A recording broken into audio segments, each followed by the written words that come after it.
Hello and welcome to Season 3 of Family Twist, a podcast about DNA surprises, found family, and amazing adoption stories.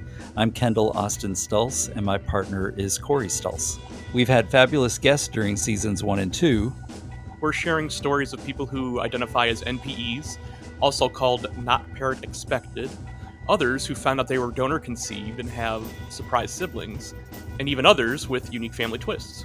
We started this podcast to spotlight Kendall's adoption story and his discovering both sides of his biological family in 2017. So if you're just finding the podcast, we encourage you to start with episode 1 to learn more about Kendall's journey. Thank you for listening.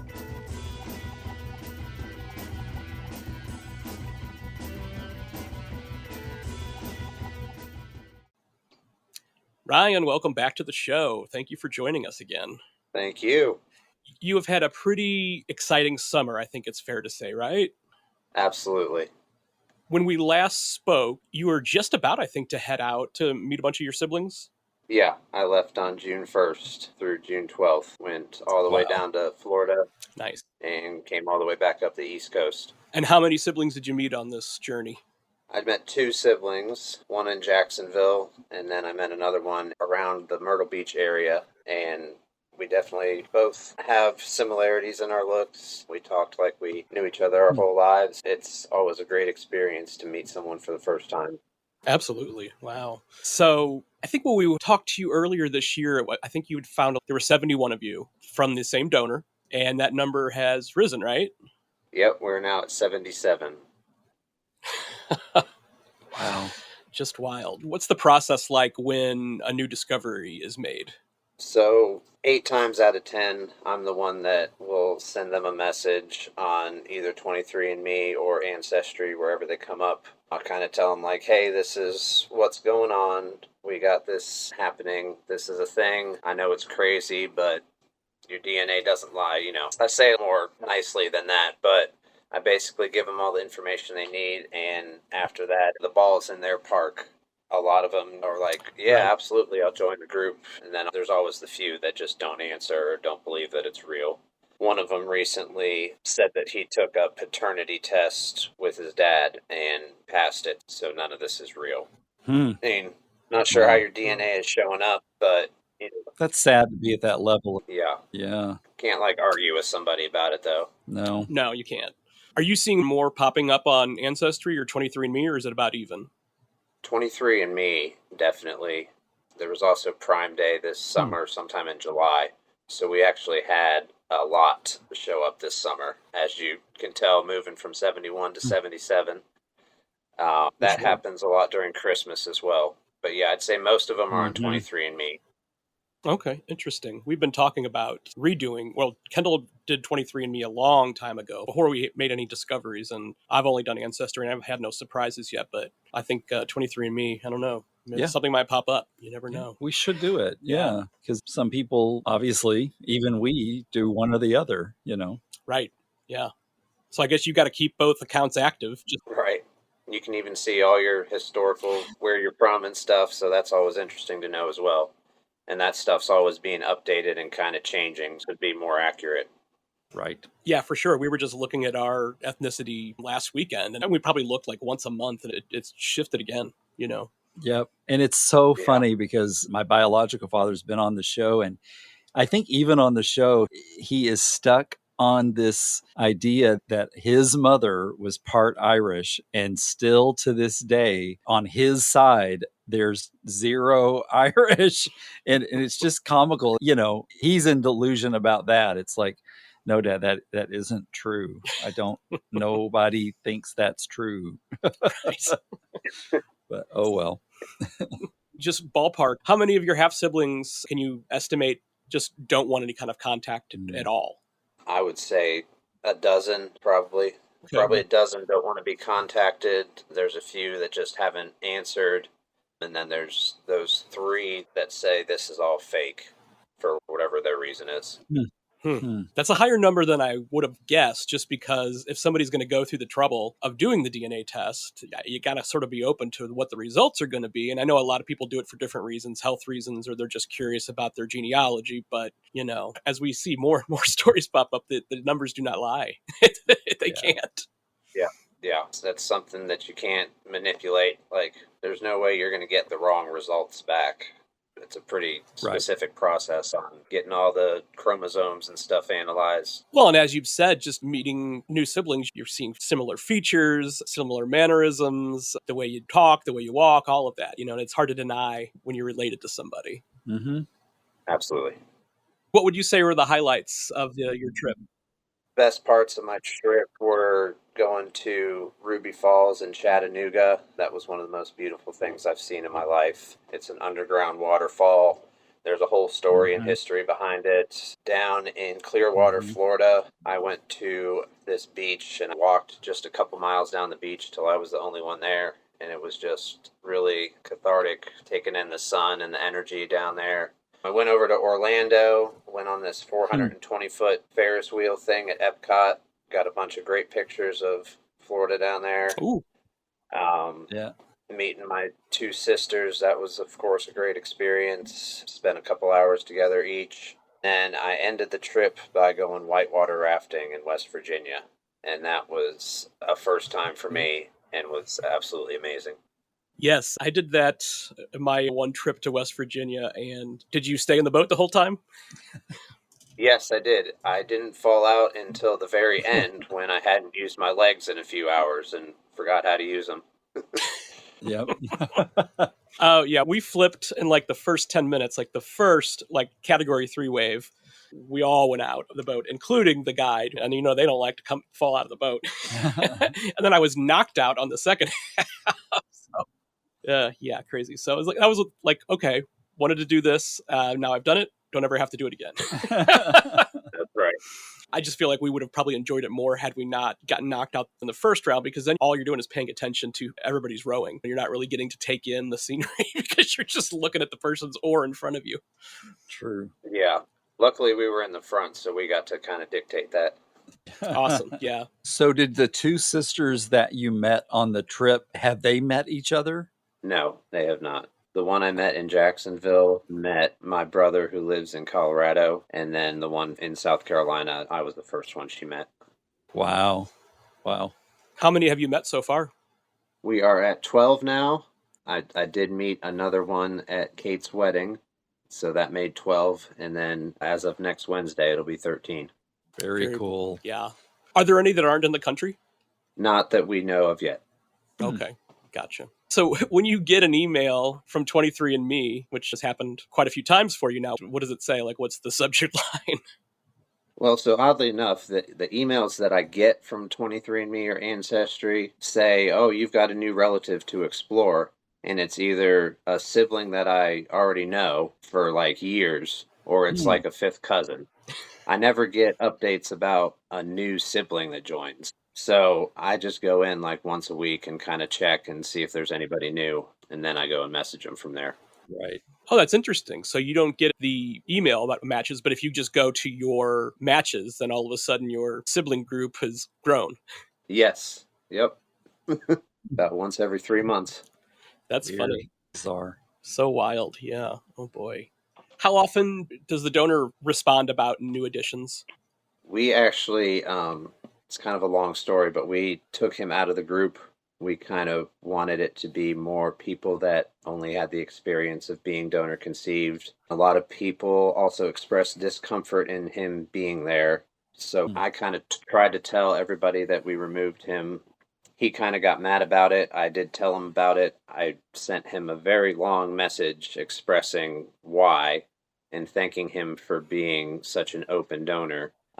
But he kind of just responded without any empathy, said he doesn't think it was warranted, and it just went to show that he didn't need to be in the group with us anyway. But as far as responding to new people, whenever there was somebody new in the group, he would always just say welcome. He wouldn't ever push a relationship on anybody. He lets them message him. So there are some within the group that probably still interact with him? There are many that are friends with him on Facebook. I'd say maybe half, which is a high guess, but he does post a lot of things that aren't in line with a lot of our beliefs, I'll say. Okay. All right. You probably know what I mean. Yeah, I think we can figure it out. Yep. Yeah, I've had to hide some family members too. So if I want to know what's going on, if something happens, I got to get on their page because I'm not seeing their posts. Yeah. Yeah. I have siblings whose posts I have zero interest in reading. We get along, but probably because we do avoid topics. Right. Yeah, we have a few of those, but not too many. Most of us are all pretty alike. Mm-hmm. Good. Have there been any more talks about trying to put together a full reunion? Uh, there have been talks. That's about it. When we were trying to plan it back in 2020, I think there were maybe 30, 35 at the most. Now, with twice that many plus a few, everybody's kind of scattered. I don't even know where to begin to plan Yeah. something like that, but there are definitely people getting together. I know there's some people up in Boston that they're trying to get together, some people in New Jersey, Connecticut area, New York, they're trying to get together. So that's wonderful. I love seeing siblings meet just as much as I love meeting my siblings. Yeah. Maybe you could do something online. It would be large, but it could be fun. We've done Zoom meetings.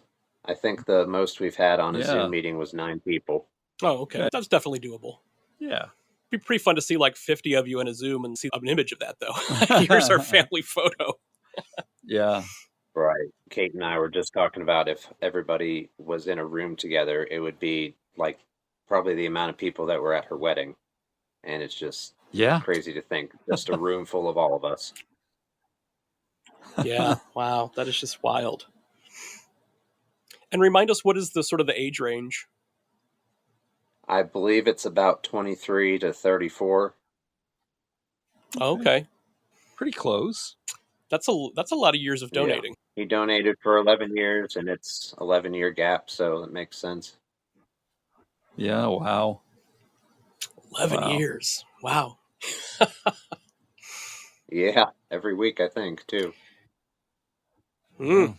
And potentially there are dozens more out there still. Oh, absolutely. There could be twice as much as we have now because he told us there were 74 pregnancies, but left out the part that was halfway through his time donating. So that number could be doubled by now. Wow. He must have had an insane, high percentage of pregnancies take. Yeah. Yeah, absolutely.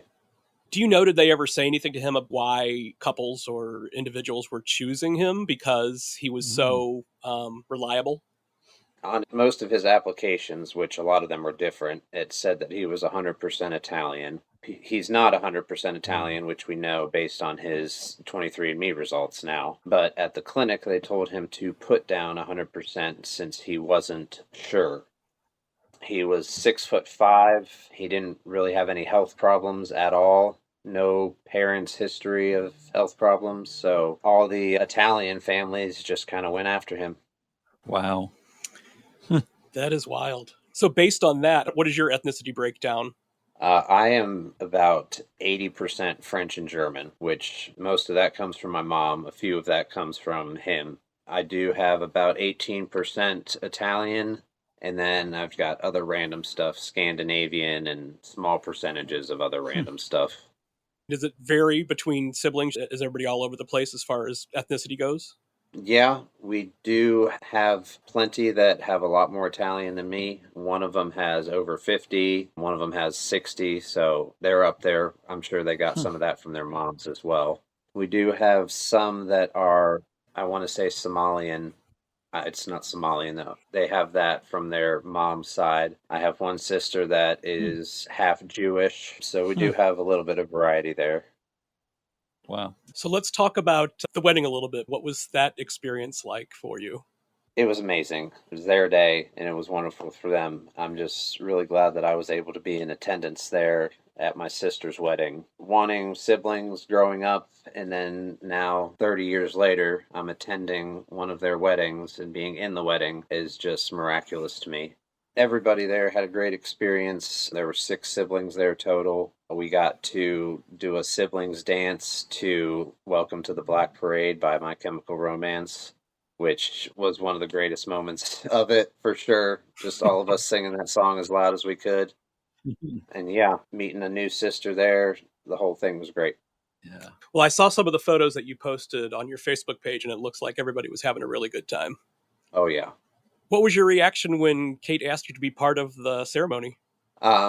Josh asked me to be his best man. I knew that I was either going to do that or some sort of officiation, because Kate and I talked about that before. But when Josh asked me to be his best man, I wasn't expecting that. So I was very taken aback, but I was also honored at the same time. And that's the first time I've ever done it. And there was a lot involved, and every moment of it was worth it. Oh, very cool. Very cool. Was there a bachelor party? We had a few. I took Josh and the kids to this local sports bar. We had some fun there, had some drinks and food, and then went home. And then we met our other brother, Mitch, at a separate time closer to him. We had pizza at a place, and then we all went to a park, and the kids were on this big playground. So it wasn't anything crazy, but it was just a great day with the brothers and the boys. Very nice. very cool. Were you a little bit nervous on the big day? Yeah, absolutely. I just was hoping that nothing would get messed up. I was trying to help as much as I can and be there for her, and I was more happy for her and definitely cried a few times, but yeah, it all worked out great.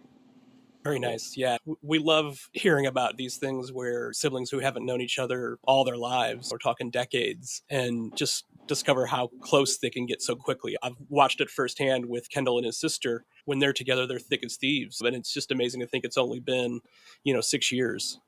Mm-hmm. Yeah. A lot can happen in a short time, and then a lot more in a long time. No kidding. Right, exactly. Yeah. I mean, you all are pretty young, so who knows by the time you turn 40 what this is going to look like.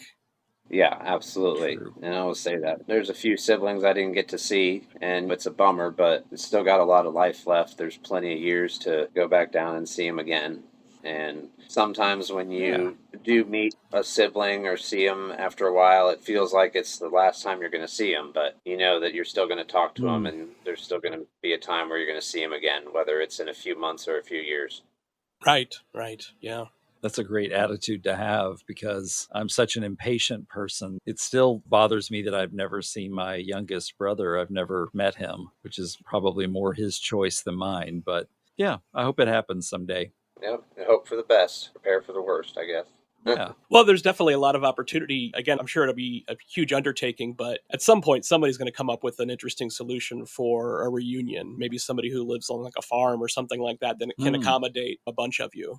Yeah, we're hoping that 23andMe or Ancestry can pay for like a whole reunion for us, and then they get some free advertising out of it, Absolutely. For sure. There's a commercial right there that they could be showing around the holidays. Have you heard from any other family groups just through your discoveries that they're in a similar situation, that they've got multiple siblings out there? Yeah, I have a few friends on Facebook that also have the same experience. I know one that, I don't know the pod personally, but I know of a pod who has over 300 siblings so far that they've discovered. And there's some sort of big lawsuit going on with that. I'm not really able to discuss, and I'm not given a lot of information about it. But then I know a few others that are in the 50s right now. And I just met somebody the other day who just discovered her 25th. Wow. It's wild how much more common it's becoming. Are there siblings in your group that are kind of involved with like legislation or anything like that about getting laws changed? I would say I'm the one that's most involved in that, and that's not a lot at all. I'm in contact with Laura High, who does all kinds of stuff with that. She dressed up in a sperm costume once and was going around interviewing lawmakers and stuff. She's hilarious. She's going to this protest in New Orleans on October 15th. She invited me to that. I can't make that, unfortunately, but just the fact that I'm being invited to these things, that's great news as well. Absolutely. It just takes more information getting out there, more journalists willing to write about it and talk about it. Yeah, she's definitely done a lot on that front. She's TikTok famous for that reason, too. And a lot of people are asking questions in her comments. She's answering, she's making video replies, answering everybody's questions.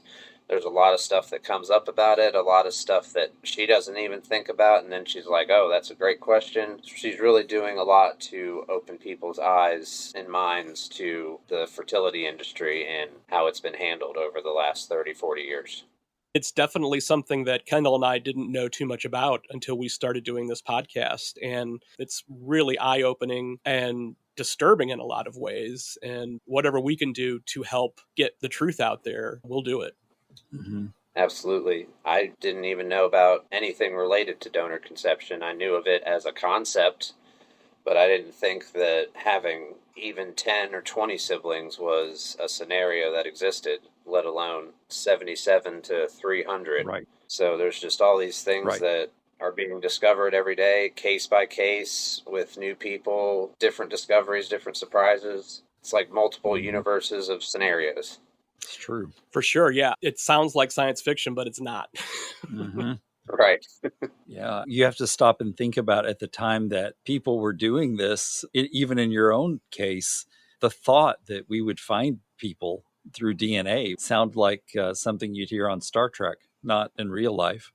Yeah. Yeah. They were promised that anonymity all those years ago, and now it's really hard to protect yourself from anything with the DNA testing. You never know if your cousin's on there. Your cousin be like, oh, yeah, my cousin's a sperm donor, and boom, you lose your anonymity. And that's why a lot of the people in the fertility industry are freaking out, because all of a sudden these tests come out, and now their little ploys and games that they were playing are being realized by everybody. Mm-hmm. Absolutely. The lack of regulation is alarming.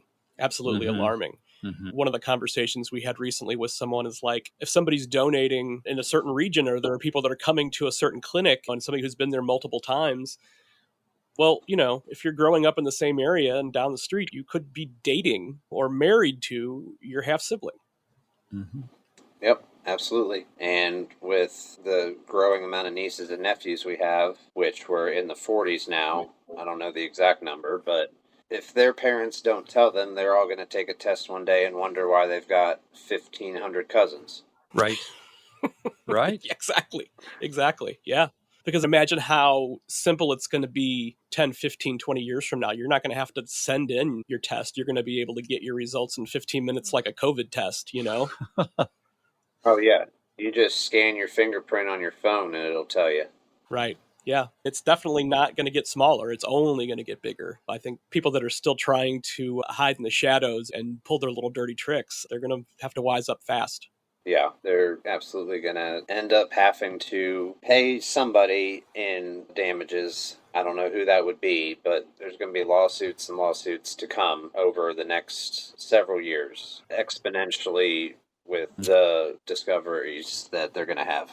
Absolutely. It's coming out that a lot of these places didn't do their due diligence, and people lied on applications because it's like, hey, I'm going to make $10. I'm going to make $25 a shot or whatever. And yeah, they don't need to know that I'm bipolar.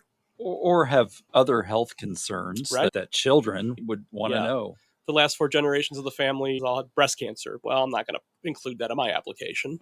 And it's the professionals that are, I know we're probably not hearing too much more about doctors being the ones who are the donors, but there's still some devious stuff happening. Yeah, you said it right there. So can you talk a little bit about the trip you're going to be making next week? So it's about a 2-hour drive. There's this place in Indianapolis that I've wanted to try. Somebody at work suggested it to me. It's a barbecue place. Apparently it's like the best in the city or something. So I was like, all right, well, next time I'm in Indianapolis, I'll go there, try it out. Well, then like 3 days later, Charlie shows up, and she works right there in Indianapolis. And I was like, oh, well, hey, I'm going there in a couple weeks. So you can meet me at this barbecue place, or I can meet you somewhere else. And she said, yeah, I'll meet you right there after work. It's like 10 minutes away. So I'll be the first brother that she met. When I talked to her on the phone about things, she mentioned that she had a similar childhood as me, where she wanted siblings growing up. That was something she longed for as a kid, and I also shared that sentiment, as I said in my speech at Kate's wedding. So now to have all of these, that's something great for us. So we share that sentiment together. So I think it'll be great for her to meet her brother. Absolutely. So since you've done this a handful of times now, when you lock eyes with somebody, do you immediately know that's a sibling? Oh, yeah. Absolutely. I mean, most of the things have been planned, so I kind of know when they were coming. But even at Kate's wedding, when I saw one of my sisters from far away, I'm like, oh, there she is, the one that I'd never met before. So I knew it was her. And then the one I met in Jacksonville, I saw her from kind of far away, but I knew it was her. Can you describe the feeling a little bit? Is it like goosebumps, or what are you feeling in your body when you meet a sibling for the first time? It's kind of a mix of goosebumps and meeting somebody that you know, like just an old friend. You know that you've never met them before, but you also feel like that person is half of what you are. So you kind of just naturally talk about whatever comes up. There's no small talk or any of that stuff like you would do with meeting a friend or like dating or something. Conversation just kind of happens and we vibe together, and there's stuff that you discover you have in common that you didn't know before besides like just facial features and stuff. So yeah, it's always just a great experience. Awesome. That's very great. Please tell Kate she's welcome to come on anytime with you or without you. And we wanted to open the door to any of your siblings if they've got an interesting story they want to tell, if they're open, to coming on onesie or twosie or whatever. We'd be happy to do it. It's a great story, and it sounds like everybody's pretty cool. Yeah, absolutely. I will definitely put that word out there. I'm sure there'd be a few people that might be interested, and then it could be like a whole thing you guys have. You got a whole family interview. Right, Yeah. exactly. Well, yeah. and we want to continue our conversations with you as long as you want to. For instance, like we'll want to hear how everything goes with Charlie. It's interesting to us, this whole journey you're on. Yeah, of course. I'll come on whenever there's an update, and I'll follow you guys as well. And once again, I Thank you. Yeah. appreciate you having me on here. Of course. I think one of the unexpected benefits for Kendall and I has been getting to make new friends through people we meet through interviews, and we've met some wonderful people, you included. We just think you're awesome, and that's why we wanted to have you back. You too. You guys both are awesome as well. Oh, thank you. Excellent. Thank you so much. We'll give our best to Kate, and I'll reach out. We'll figure something out at some point of getting her on. All right, awesome. Sounds good. Thanks, guys. Thank you so much for listening to Family Twist. We feature original music by Cosmic Afterthoughts. And Family Twist is presented by Savoir Faire Marketing Communications. Check out our website at familytwistpodcast.com for blog posts and all of our episodes.